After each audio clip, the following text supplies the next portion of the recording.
धन्यवाद हो। मैं आपसे कुछ पूछना चाहता हूँ, जब लोग आपकी तरफ देखते हैं तो वो क्या देखते हैं? अंदर मन में झांक कर देख पाते हैं क्या? बताएं, देख पाते? ऊपरी आपके पहनावे को देखते हैं, आपके रूप रंग को देखते हैं, कद काठी को देखते हैं, आपकी स्टाइल को देखते हैं, आपके चाल चलन को देख पाते होंगे। लेकिन परमेश्वर कहां देखता है? पता है कहां देखता है परमेश्वर? लंबाई चौड़ाई, मोटाई पतलाई, सुंदरता, काला गोरा? परमेश्वर क्या देखता है? क्या देखता है? जोर से आवाज नहीं आ रही। क्या देखता है परमेश्वर? क्या देखता है परमेश्वर? हृदय को देखने वाला परमेश्वर है, जीवित परमेश्वर है। याद रखिए, जब लोगों ने नूह को देखा तो क्या देखा पता है? एक बुजुर्ग व्यक्ति है जो प्रचार करने वाला है, साधारण सा व्यक्ति। लोगों ने जब नूह को देखा तो क्या देखा? साधारण सा व्यक्ति है, और वो चीखता रहा कि जल प्रलय आ जाएगा, सुधर जाओ, सुधर जाओ, पाप मत करो। लेकिन लोगों ने उसकी नहीं सुनी। लेकिन परमेश्वर ने उसी मनुष्य के अंदर क्या देखा? एक कुशल कारीगर देखा, एक सुसमाचार प्रचारक देखा, एक नई सृष्टि का रचयिता देखा। हालेलुया! पूरी दुनिया जल प्रलय में खत्म हो गई। नूह के परिवार के द्वारा प्रभु ने फिर से इस पूरी दुनिया की सृष्टि की। Praise the Lord! परमेश्वर का देखना और मनुष्य के देखने में जमीन और आसमान का अंतर है।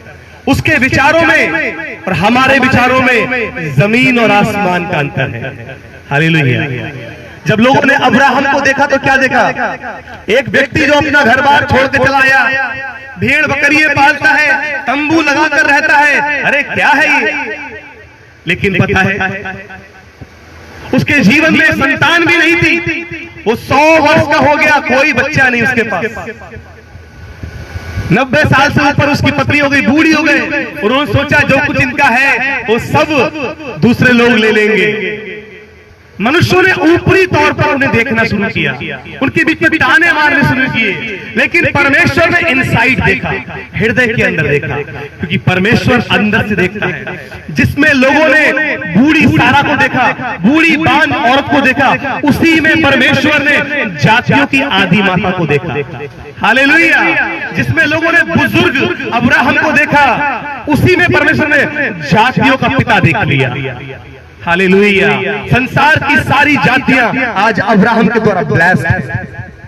जब लोगों ने याकूब को देखा तो क्या देखा पता है? एक अड़ंगा मारने वाला भाई, अपने भाई का भी हिस्सा ले लिया उसने, आशीर्वाद भी ले लिया और भाग गया। एक डरपोक व्यक्ति। लोगों ने उसके ऊपरी तौर पे जज किया। ये तो कभी परमेश्वर का हो ही नहीं सकता। लेकिन परमेश्वर ने कहां देखा? इनसाइड में देखा। प्रभु ने उसी को याकूब से बदलकर इज़राइल बना दिया। हालेलुया! उसी के लोग, उसी के बच्चे, उसी की संतान इज़राइल कहलाई। आज लोग आपको भी ऊपरी तौर पर देख रहे हैं, कैसा काला व्यक्ति है, कैसा मोटा व्यक्ति है, कैसा गोरी व्यक्ति है, कैसा गरीब है, कैसा अनपढ़ है, कुछ नहीं आता। लेकिन परमेश्वर आपके इनसाइड में चेक कर रहा है। हालेलुया! परमेश्वर आपको अंदर से जांचता है। प्रभु आपके अंदर देख रहा है कौन सी खूबी है जिसको मैं बढ़ाकर इसे राष्ट्रों का पिता कहला दूं। कौन सी ऐसी खूबी है? मूसा से उसने कहा तेरे हाथ में क्या है? उसने कहा लाठी है, डाल दे जमीन पर। और मूसा ने जब वो लाठी जमीन पर डाली, क्या बन गई? सांप बन गई। और दोबारा पकड़ा तो फिर से लाठी बन गई। उसने कहा जा, इसी डंडे से तू इज़राइल के 30 लाख से अधिक लोगों को लेकर आएगा। मिस्र देश से, जो सबसे क्रूर शासक फिरौन की गुलामी से, तू इस डंडे के हाथ से छुड़ा के लाएगा। हालेलुया! परमेश्वर आज आपके अंदर देख रहा है वो कौन सी बात है जो परमेश्वर को पसंद है। दुनिया आपका रूप, रंग, आकार, आपकी सोच, आपके पैसे, आपकी इंटेलिजेंसी पर दिखती है। वो आपके ऊपरी स्वभाव को देख रहे हैं। लेकिन परमेश्वर अंदर से जांच रहा है। जब लोगों ने यूसुफ को देखा तो क्या देखा पता है? एक गरीब व्यक्ति जिसके भाइयों ने मार पीट कर उसको बेच डाला, दास बन गया, गुलाम बन गया। हम लोग कहते हैं ना, मैं क्या तेरा गुलाम जो फ्री में काम कर दूं। वो गुलाम यूसुफ था, गुलाम करने वाला, पूरे पूरे दिन जो मालिक कहता उसी की आज्ञा का पालन करता। सबने सोचा इसके जीवन में तो कुछ हो ही नहीं सकता।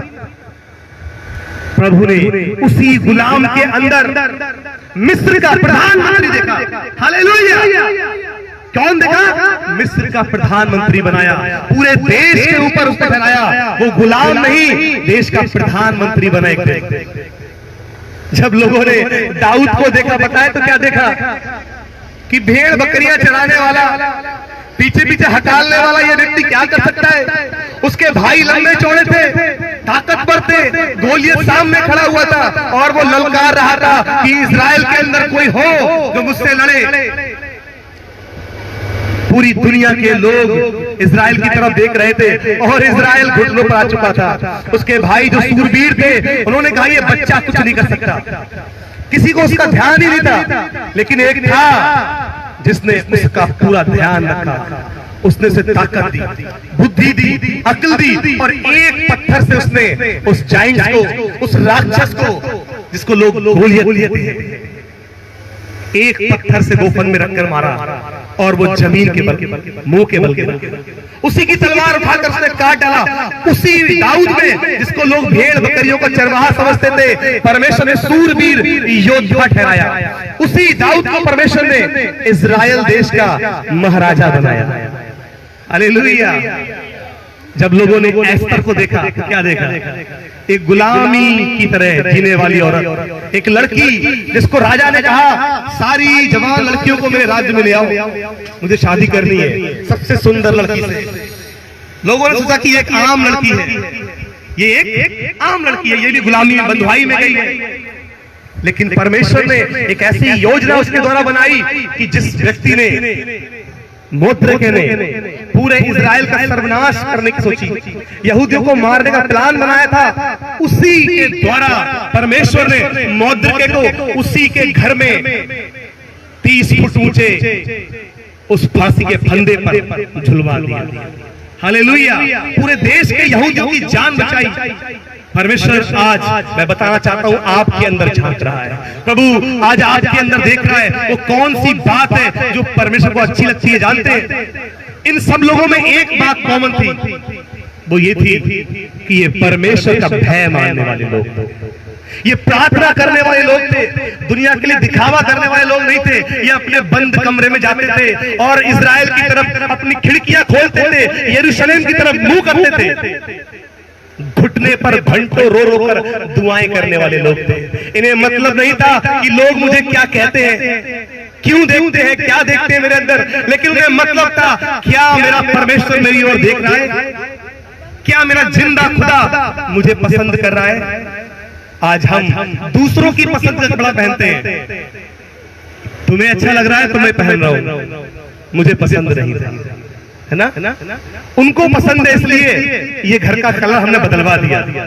दूसरे क्या कहेंगे, चार लोग क्या कहेंगे, लोग मेरे बारे में क्या सोचेंगे, हमें लोगों की चिंता है। आज ये लोग जो थे ना, जिनका मैंने नाम लिया, नूह, दाऊद, अब्राहम, मूसा और कौन था, एस्तर रानी, इन सब के अंदर, यूसुफ के अंदर क्या था, लोग क्या सोचेंगे हमें नहीं पता, मेरा परमेश्वर मुझसे प्यार करता है, क्या मेरे लिए काफी नहीं?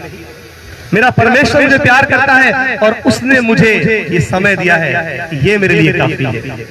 आज अगर आप भी सोचते हैं कि दुनिया क्या कहेगी, लोग क्या कहेंगे, क्या सोचेंगे, वो आपके ऊपरी इंसानियत को देखते हैं, वो आपके पैसे को देखकर दोस्ती करेंगे, वो आपके रुतबे को देखकर दोस्ती कर सकते हैं, लेकिन परमेश्वर कहता है मैं तुम्हें कभी ना छोड़ूंगा, ना कभी त्यागूंगा।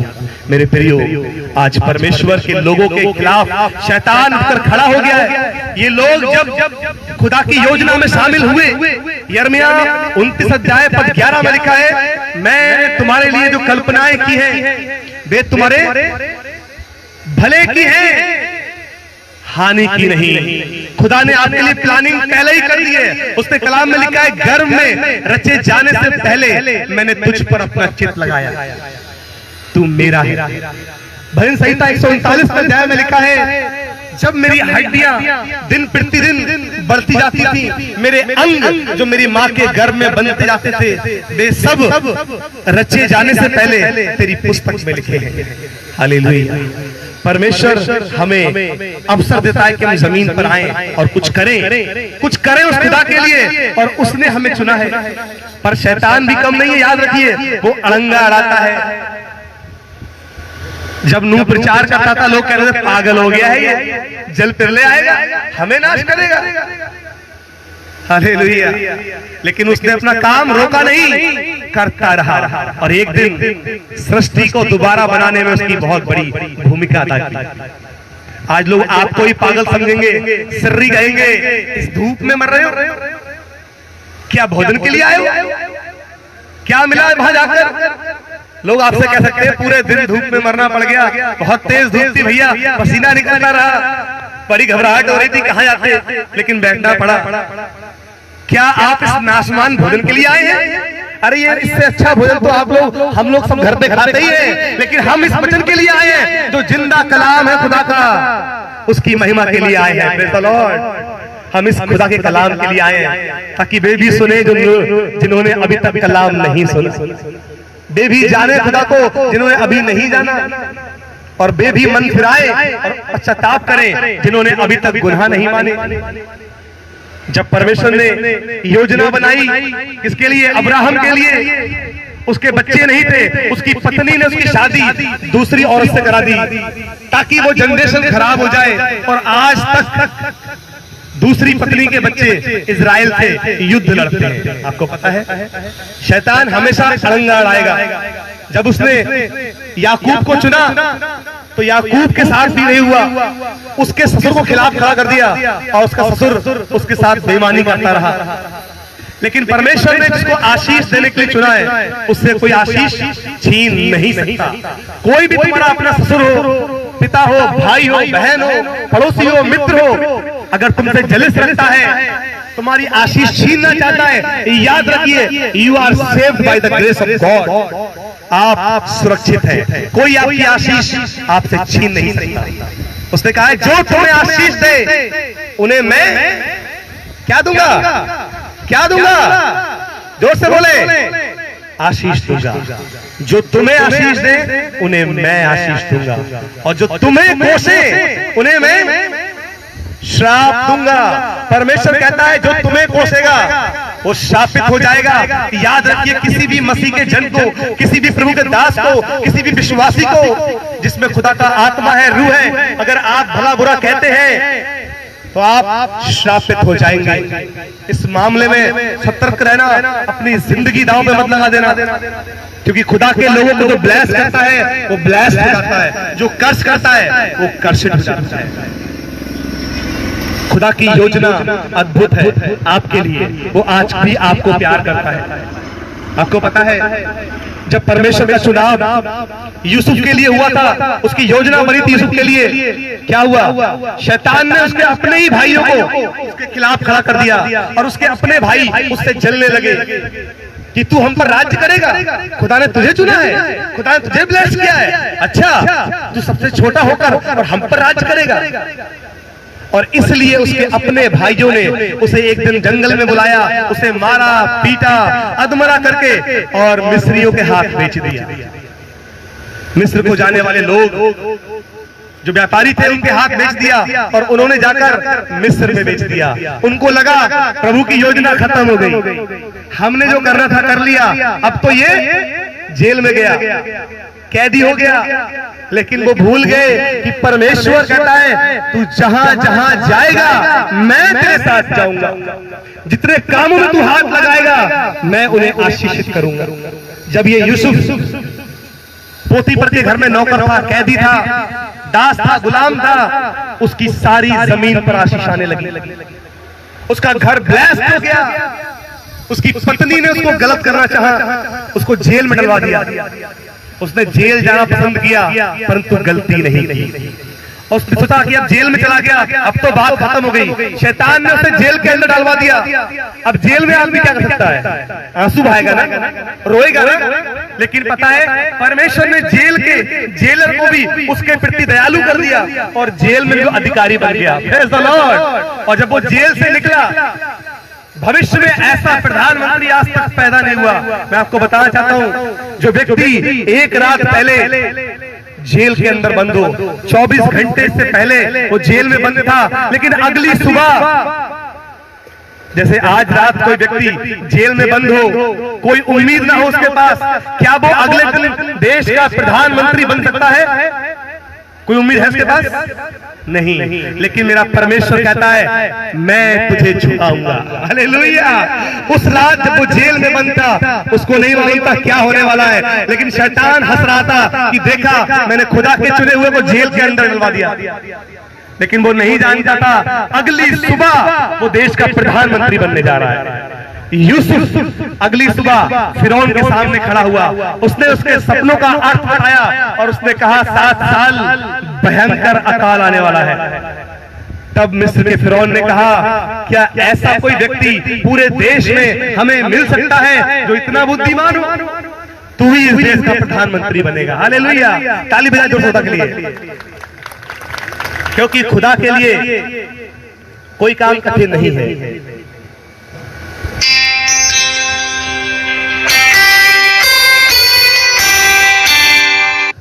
जब आप परिस्थितियों के हाथ मजबूर होते हैं, शैतान हंसता है, देखा मैंने इनको बर्बाद कर दिया, मैंने इनके बच्चे छीन लिए, मैंने घर नहीं बनने दिया, मैंने इसको ब्लेस्ड नहीं होने दिया, मैंने खुदा के राह पे चलने नहीं दिया, मैंने इन्हें वापस ले गया गंदगी में, वापस फिर से ये लौट गए। वो खुश होता है देखकर, लेकिन वो ये भूल जाते हैं कितनी भी मुसीबतें आए, आप कैसे भी बन जाओ, अगर खुदा की नजर आप पर है तो वो आपको कहीं से भी इस्तेमाल कर ही लेगा। हालेलुया। एक दिन वो आपको उठाकर खड़ा कर ही देगा।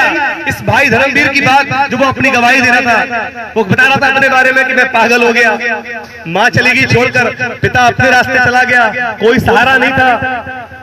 आपको पता है इतनी कंडीशंस थी, इतने ताने, बंदा जुआ खेलने लग गया, झगड़े करने लग गया, और पता नहीं दारू पीता होगा, कौन कौन से गलती काम करता होगा। लेकिन क्या खुदा ने छोड़ा? ये भाई एक बार नहीं 2 बार पागल हुआ है। 2 बार इसकी जिंदगी में पागलपंती का अटैक पड़ा हो जिस आदमी को। क्या कोई उम्मीद कर सकता है कि एक दिन वो प्रचार करेगा, एक दिन खुदा का दास बन सकता है?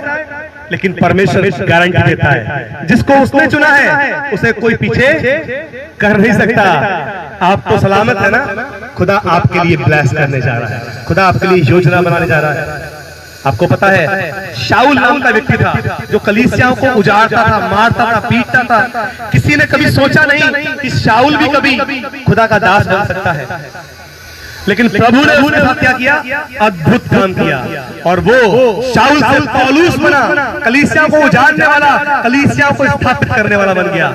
नए नियम की 16 से ज्यादा पत्रियां खुद किसने लिखा है? पौलुस ने लिखी है। शाऊल कब पौलुस बन गया पता नहीं। आज जो लोग कलीसियाओं को उजाड़ते हैं, जो मसीहों को मारते और पीटते हैं, कब परमेश्वर की जिंदगी में काम कर देगा आप नहीं जानते। जो आपका सबसे ज्यादा विरोध करेगा आपकी प्रार्थना का, याद रखिए प्रभु उसे भी बदलने की ताकत रखता है। कई आपके पड़ोसी, कई आपके रिश्तेदार आपका विरोध कर रहे होंगे, आप प्रभु में क्यों आ गए? क्या लालच है? क्यों जाते हो प्रार्थना में? लेकिन याद रखिए परमेश्वर तुमको बदलने के लिए जा रहा है। Trust upon God.